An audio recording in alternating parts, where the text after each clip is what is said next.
Assalamualaikum warahmatullahi wabarakatuh. Nama saya Julia Nuraini dari kelompok 5. Di sini saya akan menjelaskan sistem konsinyasi makanan khas daerah yang dimodifikasi.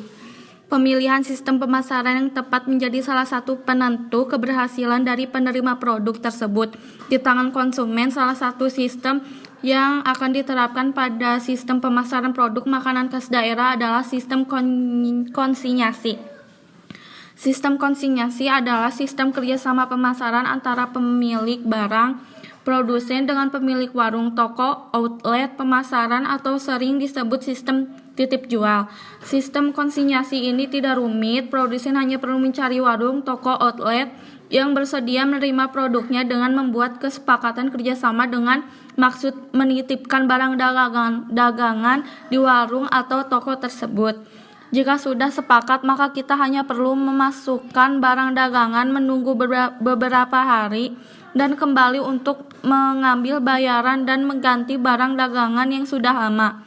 Periode penitipan disepakati kedua belah pihak biasanya rata-rata seminggu.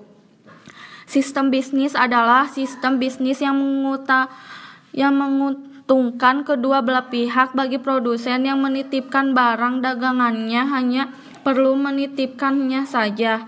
Pihak warung, toko, outlet yang akan memasarkan produknya, sedangkan bagi pemilik warung, toko, outlet, mereka untung karena bisa menjual barang dagangan tanpa modal dan mendapatkan hasil keuntungan dari hasil penjualan tersebut.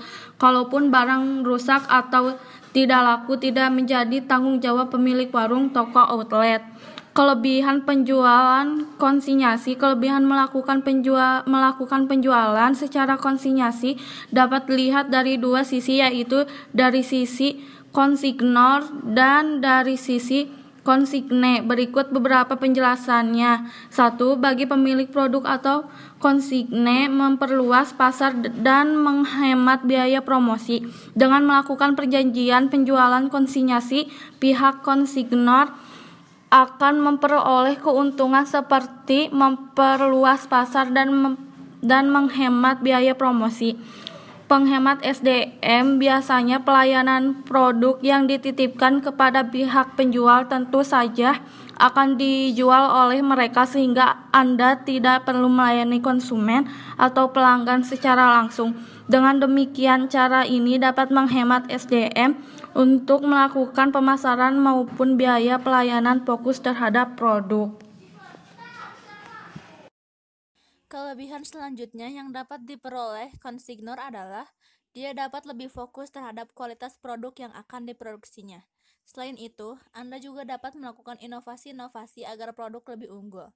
2. Bagi penjual, penyalur, atau konsigne, dapat keuntungan tanpa mengeluarkan modal. Seperti yang diketahui bahwa pihak penjual hanya menjual produknya saja, sehingga dia akan mendapatkan keuntungan tanpa mengeluarkan modal. Resiko kecil. Kelebihan lain bagi penjual adalah resiko yang kecil. Resiko yang dimaksud yakni resiko jika barang tidak laku. Display produk bertambah. Adanya penitipan-penitipan barang atau produk akan membuat penjual menambah jumlah barang yang dijual dalam display tokonya. Selain itu, penambahan produk tersebut tanpa harus mengeluarkan modal, sehingga ini akan sangat membantu penjual untuk mendapatkan keuntungan. Kekurangan penjualan konsinyasi. 1. Bagi pemilik produk atau konsignor, resiko kerugian. Adapun resiko kerugian yang dimaksud disebabkan jika salah dalam pemilihan penjual. Jika penjual yang Anda pilih tidak menjual produk dengan baik atau produk yang ada lakunya sangat lama, maka Anda dapat mengalami kerugian. Promosi tidak sesuai. Karena pihak pemilik produk tidak melakukan penjualannya secara langsung, maka ada kemungkinan jika promosi yang dilakukan oleh penjual tidak sesuai dengan yang diharapkan. Uang tidak dapat langsung diterima. Kelemahan terakhir dari penjualan konsinyasi bagi pemilik produk adalah pembayaran yang tidak langsung atau uang tidak dapat langsung diterima setelah produk terjual. Hal ini karena sistem pembayaran yang ada mengikuti sistem pembayaran dari penjual, biasanya per minggu atau per bulan. 2. Bagi penjual atau konsigne, sistem penjualan konsinyasi tidak memiliki resiko atau kelemahan apapun bagi penjual.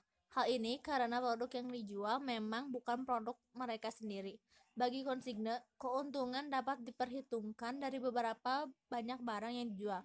Tetapi, jika memang tidak banyak produk yang terjual, maka penjual juga tidak rugi karena konsignor bisa saja menarik produk tersebut. Terima kasih. Wassalamualaikum warahmatullahi wabarakatuh.